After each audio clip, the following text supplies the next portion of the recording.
Quel est le point commun le plus notable entre Baudelaire, Rimbaud et Verlaine? L'usage fréquent de la... Alexandrin, ou du vers en général.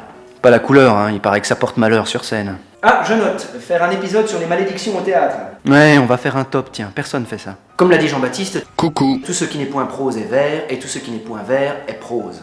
Et nous, on aime les vers. Et les mauvais jeux de mots. Donc le sujet du jour, pour les distraits du fond, c'est ce truc qu'on entend dans pas mal de chansons et qui consiste en gros à terminer 2 lignes par des sons ressemblants. En suivant des consignes. Car si c'était facile, où serait le plaisir? Ça demande un effort. Je vais pas vous mentir, certaines règles sont pour le moins contraignantes. Mais ça, c'était avant. Nous on s'en fiche, on chante. Et oui, à l'origine il n'était pas question, même pour les feignants sans imagination, de combler tous les trous par onomatopée comme on l'entend souvent depuis quelques années. Si tu pouvais cesser de charger les chanteurs... Certes, je le veux bien, mais hélas, les auteurs qui tentent aujourd'hui d'aligner quelques rimes sont bien mal exposés. Pourtant, quel est leur crime?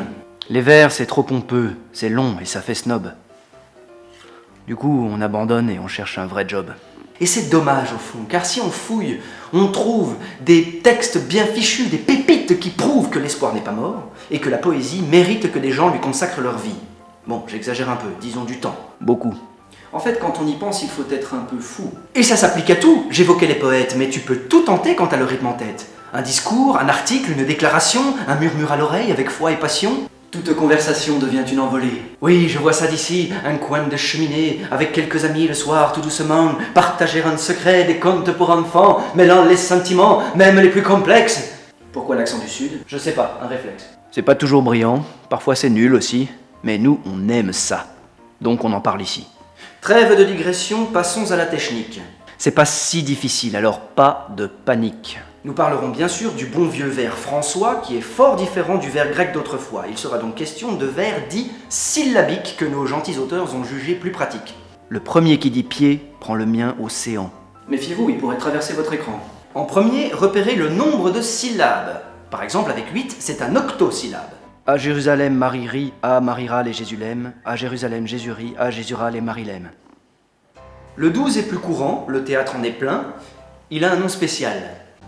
C'est un alexandrin. Et puisqu'il est question de parler de théâtre, je vais me concentrer, bon et généreux pâtre, sur ce maître précis. Sans doute entendez-vous que ça fait un moment que je m'adresse à vous par des traits réguliers, un hobby comme un autre, qui ont autant de sons que le Christ a d'apôtres. Quand vous aurez fini de compter sur vos doigts, vous vous apercevrez qu'il vous faut faire un choix. Soit vous vivez toujours au temps de Jean Racine, où tout vers était dit en suivant la doctrine. De fausses hardiesses nous déguisent sa crainte et Certains le font toujours. Ou bien, à mon instar, imposez votre rythme et devenez des stars.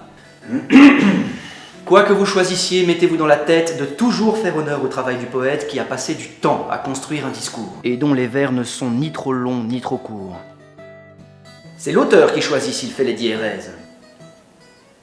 Quoi? Pour ceux que ce mot fait tomber de leur chaise, c'est la séparation d'une syllabe en deux pour compléter un vers. Fabrice en parle mieux.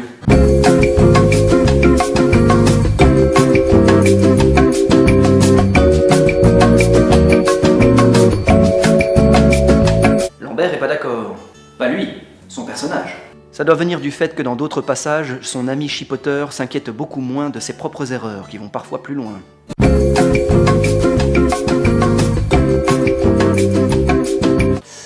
Ça balance. Et alors? On peut jouer Alceste, ce n'est pas un prétexte à négliger le reste.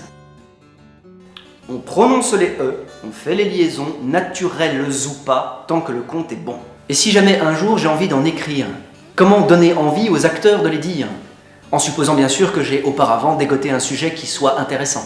Déjà, mon bon ami, les vers, ça se compose, comme une partition, comme un chant, et pour cause, c'est rythmique, organique, à dire avec le corps, on en sort épuisé autant qu'après du sport. Il n'a jamais brillé par sa grande endurance. Il dit n'importe quoi, ignorez ces tangences. Retenez simplement que quand un choix est fait, il faut vous y tenir jusqu'au bout, s'il vous plaît.